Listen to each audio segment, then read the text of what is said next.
Hello, I'm Patricia McPartlin, the Director of Adult and Continuing Education at Upper Cape Tech, and I really welcome you to the show, Upper Cape Tech Presents Careers. As you know, at Upper Cape Tech, we focus on career development and workforce.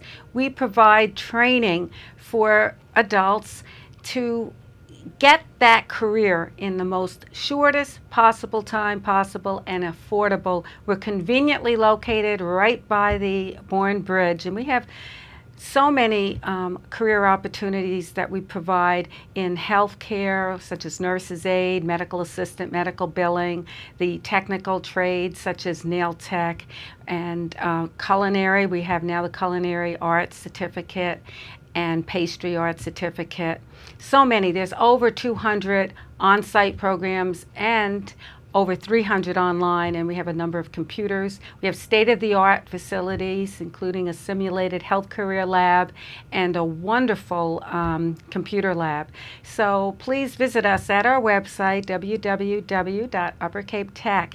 We also have wonderful, wonderful faculty that's very used to working with adults and are out there in the career, in the world, in the topic that they're teaching. And I'm very blessed today to have a wonderful instructor of ours. He teaches computer repair and a number of computer classes. He is also a small business owner, and he's going to, this is Gino Fernandes. It's so lovely to have you here. Thank you so much for being here. And Gino has so much talent. He's an excellent, excellent computer instructor. He's also a small business owner, and what we're going to be focusing on today's show is what it's like to be a small business owner. There's so many people out there that own businesses, and in this economy, it may be a great opportunity for folks to earn a very wonderful living. You know, the sky's the limit. You can earn as much as you want if you have the proper training. So that's why we're focusing on small business, and it's wonderful to have you here. So Gino, tell me about yourself.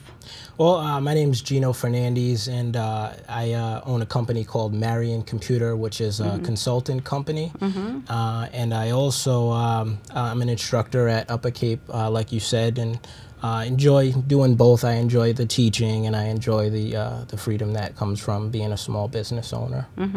Wonderful. Now, what made you go into starting your own business? What was the thought process? I think I always had, you know, that in my spirit. I always wanted to be a small business owner, even as a young kid.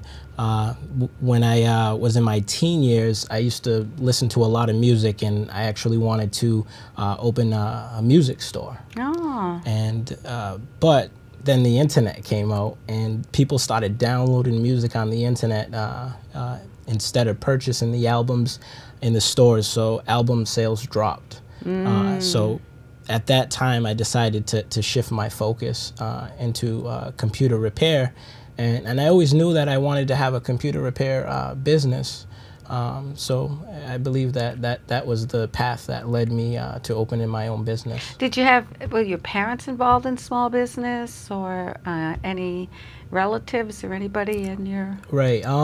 My parents weren't involved in small business. My mom does. She does have. She's really good at finances, so I think maybe that's where I got a lot of that from. But I do have several uncles that are actually small business owners in the Providence area. They open businesses like coffee shops and gyms and clothing stores. So I had a chance to see their businesses open and rise. Oh, that's wonderful. So there was some exposure. A lot of people, many Americans have the dream of owning their own business because they feel that they could be their own boss. They can make as much money or as little money as they want. When you work for an employer, their salary you know, and you wait until you get your salary increase. But there's sort of a ceiling. But with small business, I guess you can, depending on how hard you work, there's always that myth out there that you can earn tons of money. Have you found that to be true? Or? Yes, there's obviously there's a stronger possibility of or flexibility in that area, but there's other things that there's a lot of things that need to be taken in consideration too, as you're you know, making those changes. When a small business owner receives funds, that's called an owner's reimbursement.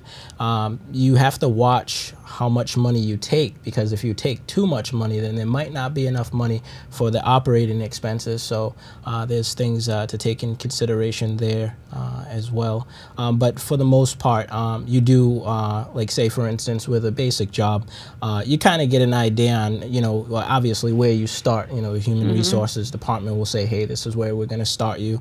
And you kind of get an idea for where the ceiling is at too. So, you know, you get an idea for that. But in the business world, especially being a small business owner, you can't really just say, hey, this is what I want to make. You know, you can guesstimate what you want to make, but there's a lot of things that are variables in that type of in that situation as far as salary is concerned. So what's a typical day like for you as a small business owner?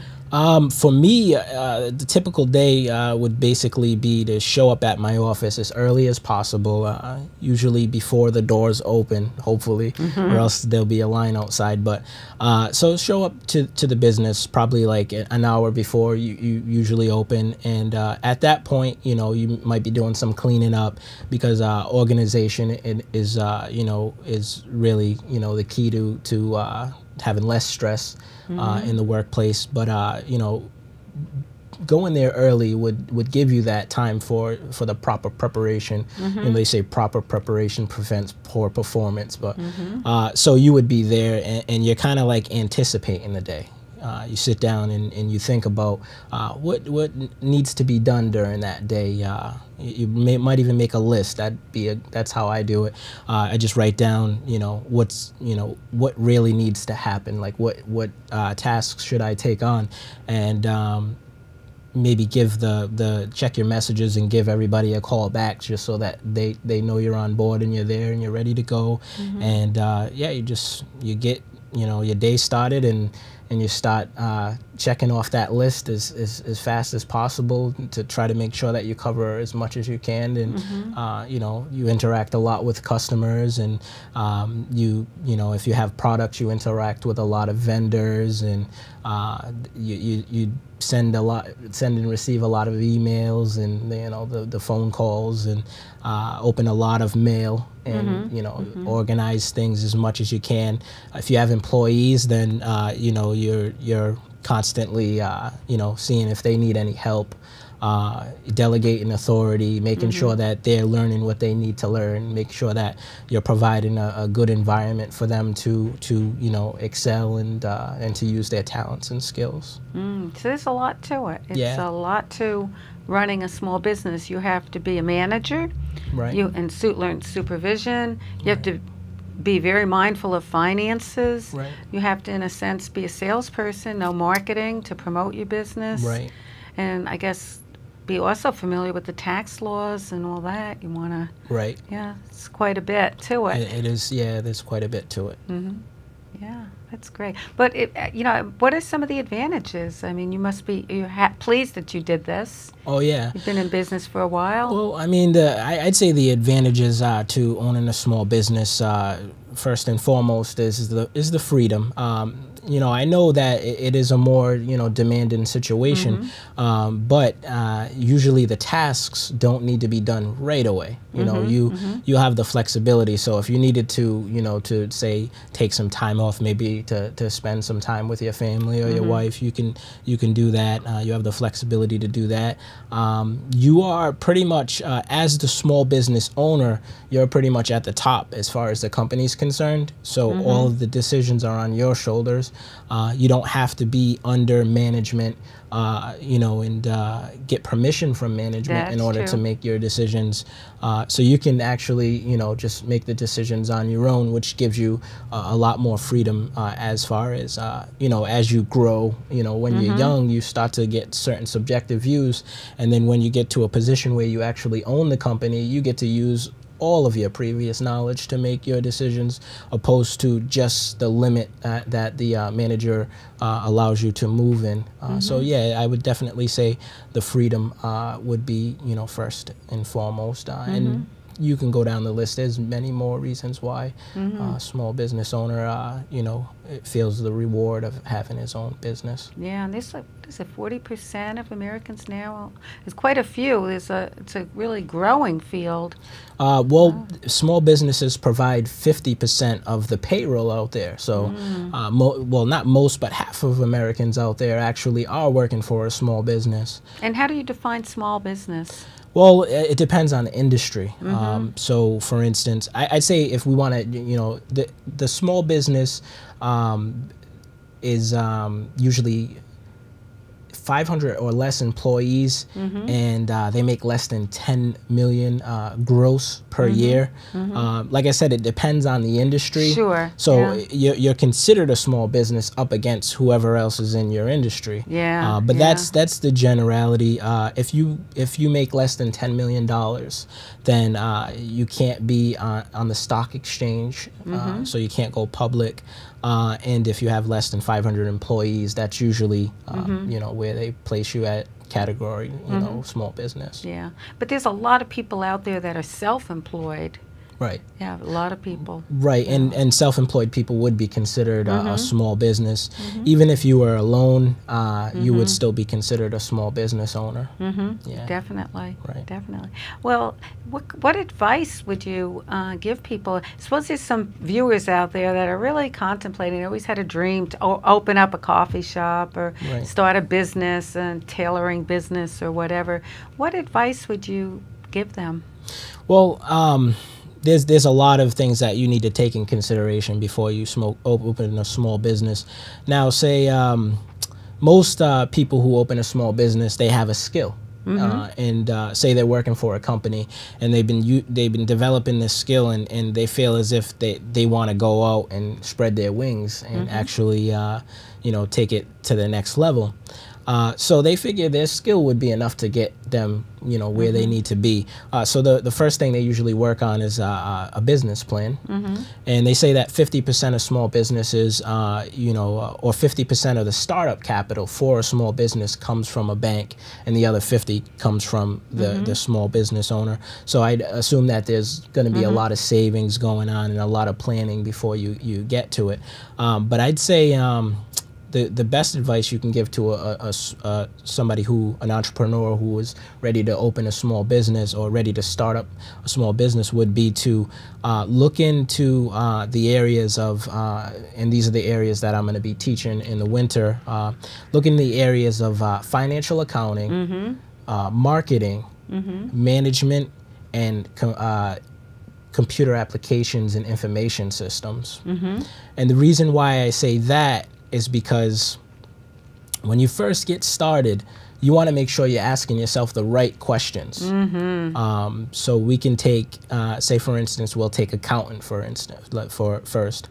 Now with accountant, this basically, financial accountant basically tells you how you're supposed to be recording your transactions. And not only that, what you're supposed to be, you know, how you're supposed to look at them. You know, say monthly, you want to look at your income statement and you want to look at your cash flow statement, and yearly you want to look at a balance sheet. So if you want to open a small business and you don't understand what that means, then that's something that eventually you're going to have to learn. But I say learn it before you get started. Oh, absolutely, and avoid some pitfalls. Now you can get started with an accountant, and an accountant's probably going to cost you around $200 a month, and that's okay.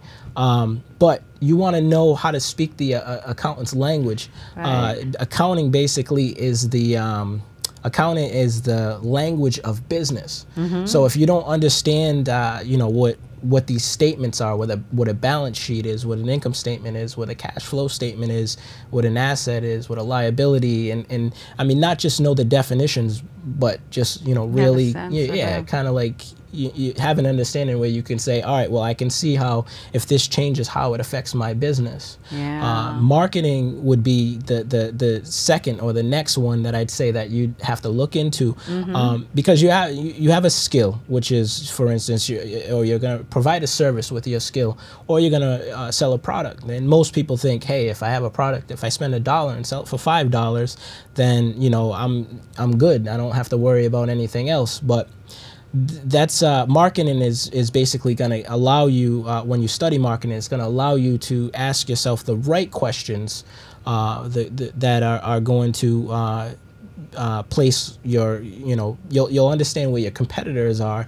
You'll understand about your product, exactly if your product is good enough to sell, how much you should price your product, you know, if you're in the right place to sell your product, and so on and so forth. So as you get a grasp for marketing, you get an understanding on, you know, exactly how to create the you know, the want, or how people, a good marketing strategy should eliminate you know, the pushy salesman. Oh yeah, you know, if you have a good marketing strategy, when you go to advertise, you will be advertising the right thing, and people will look at it and say, hey, I want that. You know, it's not because you did your research. Right, you did your research, and you found out, basically marketing is find out what the people really want. Exactly. Don't just push something on them that they don't need. Yeah, because people out there are very savvy, you know, they are. Right, so that's that, and you know, and the list goes on. We talked. I talked about management as one of the classes. Now, management is important too, because there's some managers out there who have the wrong idea about management. They think management is just tell people what to do, and, you know, and if they don't do what you say, then they're fired. You know, that doesn't work. You know, if people think it does work, it might work temporarily, but in the end, all your good people are just gonna take off. Now, there is, you know, a correct way to manage, and so, you know, you definitely want to get started with the correct way, you know, to manage. You know, your employees, and you want to make sure that they have that environment that they need, so they can, an environment that nurtures them in a sense, makes them feel like they're being utilized, like makes them feel, like you said, makes them feel like they're part of the team, and if you don't provide that type of environment, then they're just going to want to go somewhere else and work for somebody else. But if you give them the freedom to grow and to actually think, then you can sit down with a team that could help you grow your business, and you can grow together, and you know, you can really be friends and enjoy the work place together. And if you don't have that from the very beginning, then, you know, it takes a lot to build that trust, to, you know, then you can enjoy your job a little bit more. They can, you know, they can enjoy it a little bit more. And they'll be better employees, and they're going to be out there promoting your business, and if they're not happy, if they're not happy, then it shows. It'll show in the way that they deal with the customers, and it will show in the way that they interact with you, and that's, you want to make sure that the relationship, you know, part is good, and you know, and the last class that I'm going to be offering is called computer, well, it's information systems and computer applications. Now, what that entails basically is we need to keep track of certain information. For accountant, for marketing, for management, we need to keep track of, say for accountant, we need to keep track of all of our sales. You know, we need to keep track of how much the stuff sold for, and how much you paid to get it, the costs of goods sold. We need to keep track of, you know, the profit, and so on and so forth. So for the accountant, you actually, you know, you have to keep track of your receipts. If you don't do it properly, then you're going to have this team that works for the IRS and the Massachusetts Department of Revenue coming down, and the audit team asking you what's going on, where are the numbers, where's everything at. So we want to, you know, at least understand, you know, what it's called GAAP. We want to know what the government wants. You know, how does the government want us to keep track of our bookkeeping? And financial accountant is basically also, it's about that, and it's also about being able to look at that information and utilize that information to make decisions in your business. Wow, that's great. Yeah, that's true. You don't want to get into any trouble with the Right. and it can get complicated too. Right, and then so you're keeping track of that, and then also for marketing, you say, hey, I need to keep track of the customers' names. So we would say the work order information now. If a customer comes in, maybe you might want to gather their email address. Oh, definitely. So you can send them an email, but you might need a little bit more information, like maybe some like demographic information, like their age or something. It depends on the type of business you have, but the more information that you can gather, and you could do this right at the register, as you're talking to them, you can gather maybe their address, so that way you can send them something in the future. But the more information you gather, as far as that the marketing is concerned, then the more information you'll have to say, all right, well, what's the average age of my customer? And you'll be able to look at all of this data you gathered, and you say, who is my perfect customer? Which customer best, what is the customer that frequently comes in? If I can paint a picture of who that would be, then that's the people that most likely you're going to want to market to.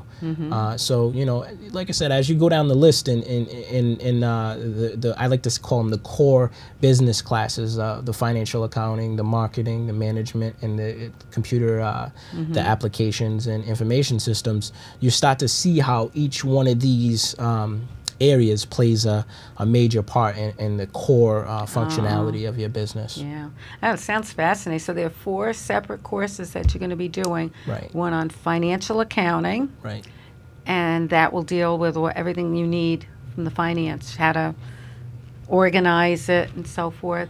And then you have a management course. It's going to be dealing with how to supervise and how to inspire people so that they're working at top productivity and creating a good working environment. Right. And then you're going to have the computer information that will deal with the gap and then marketing, right? In marketing, marketing. Yeah, That's exactly. wonderful. And each one of them are going to be 4 sessions, correct? Right. Yeah, and they're going to start in January. Yep. Yeah, so we will post it as we get more details, but so that's those 4 classes should get people ready to be, and avoid some of the huge, pitfalls, and that, and they can, because that's many businesses fail, and those are the major reasons. Right. So we have a lot of open commercial property in all of the surrounding communities, and so we understand that half of small businesses fail before they reach their 4th year, and I think it's I mean, nobody dreams up a business in hopes to fail. They dream up a business in hopes to fly, and information helps a little bit, actually it helps a lot, and definitely. So here we provide at Upper Cape Tech, we're going to provide a place where they can, get the lesson and take the test, opposed to get the test and then get the lesson in real life, because the test and the lesson in real life, it could end up being expensive, and that I think most small businesses fail because of they don't have the capital. But if you're making conscious business decisions, that's going to help you at least retain some capital and to watch that a little bit closely. That's wonderful. Well, I'm so glad that you're going to be offering that, and you're going to continue, of course, with your very popular computer repair and advanced computer repair. So that's going to be, and you're going to be doing that in the fall as well. So I'm really delighted. It sounds like a really sound, wonderful opportunity for people that are contemplating a career in small business or already have a business and they want to sharpen their skills. I think it would be really excellent. I'm really delighted that you're going to be offering this, and thank you. And believe it or not, we're out of time. It's been really a delight having you, and appreciate it. I want to encourage everybody, the fall semester, the brochures are out already, so feel free to call our office and we'll be happy to send you out a brochure free of charge.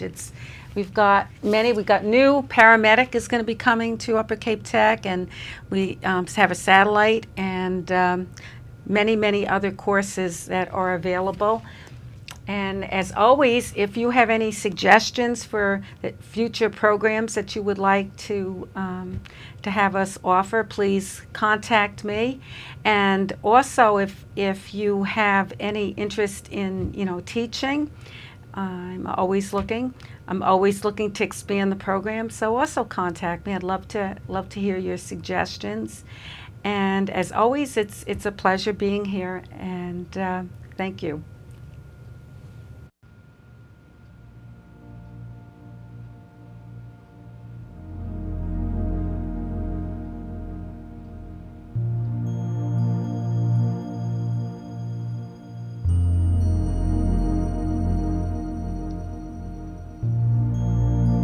Okay, you can relax.